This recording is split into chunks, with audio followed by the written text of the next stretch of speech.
So the vaccine mandate, the Fifth Circuit Court of Appeals put a stay on Joe Biden's unconstitutional, immoral, unethical, anti-scientific vaccine mandate. The Fifth Circuit said, stop. There are grave constitutional concerns here. Got it? Grave is their word, not mine. Here's an article by CNBC. I thought Trump was the tyrant, folks. White House tells businesses to proceed with vaccine mandate despite court-ordered pause. You notice how the left always accuses you, the right, of what they're doing?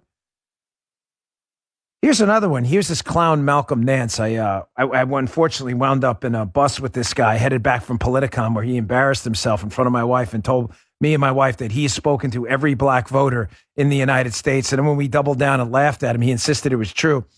He's been accused of stolen valor as well. But Malcolm Nance tweeted out, when I had mentioned to people that it's time for civil disobedience on a mass scale because these animals are coming after you and trying to bankrupt you and hurt your kids, and they want you to do things antithetical to medical advice. This is grotesque behavior. Malcolm Nance said, now this is sedition. But it's funny, you don't hear anything from Malcolm Nance and others who accuse Trump and people like me of being a tyrant when Biden says, throw the Constitution out the window. The courts have spoken, and we're not going to listen to the courts. We're going to move ahead with the vaccine mandates instead. So I'm going to suggest something here.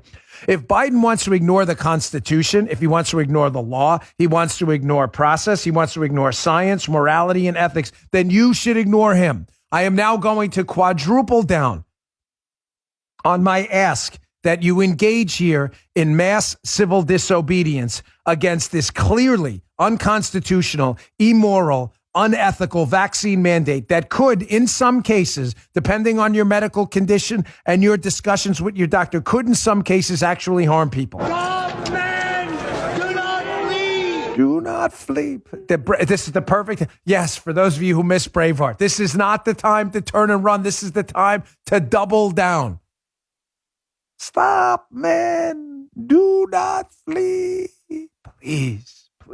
This is time to double down. The country has a storied, celebrated history of civil disobedience against unconstitutional, immoral, unethical laws. It is the left that is violating process and procedure. It is not you. If the left is going to engage in unconstitutional, clearly unconstitutional behavior, like you're seeing reported right now, you have no obligation to comply whatsoever. The Constitution is our governing document, not the words of the rotting bag of bones in the White House, the Pino, president in name only. But remember, folks, Trump's the tyrant, right? Here's a protest yesterday in Los Angeles. Do you notice these protests are picking up in New York and Los Angeles? Bastions of far leftism? You think the left would catch on and say, Houston, we've got a problem here. We've got these core areas of liberal support in New York City and Los Angeles, and these appear to be the population centers where the protests are erupting the most. But no, tyrants never want to recognize a problem. They just want to crush it. Here's a protest in LA County yesterday over these immoral, unethical, unscientific vaccine mandates. Check this out. We are over Grand Park in downtown Los Angeles, right across from City Hall, and we see a large group gathering and more people coming here, anti-vax protesters. There's a rally against mandatory vaccinations, law enforcement, firefighters. We've seen a lot of signs, no forced vaccinations, stop the mandate. Of course, one of the things they're concerned about is December 18th of this year is a deadline for those vaccinations for city employees. Yeah, I caught that too. Guy says, notice how they frame it. You hear it, Joe? We see a crowd of anti-vaxxers. There's no that's just simply made up. That's a nonsense media narrative. Again, the media are hacks. Nobody listens to these buffoons anyway.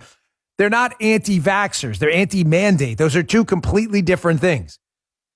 You can support the idea that vaccination in many cases may be necessary while simultaneously supporting the case that it's an individual decision that shouldn't be mandated by a government that has no power to do it. The media, they get it. I know the media they're just liars. The media, the guy saying that knows what he's doing. He knows exactly what he's doing. He's framing it a certain way to make you all seem like the lunatics because he's part of the tyranny. That's what they are, the anti-vaxxers. You've interviewed them all? Like Malcolm Nance said, he interviewed, he's met every black voter in the United States. You've interviewed everybody down there. They all told you, I am anti-vaccine. I guarantee you almost nobody told you that. You didn't interview anyone and you just made it up. You just heard the Dan Bongino Show.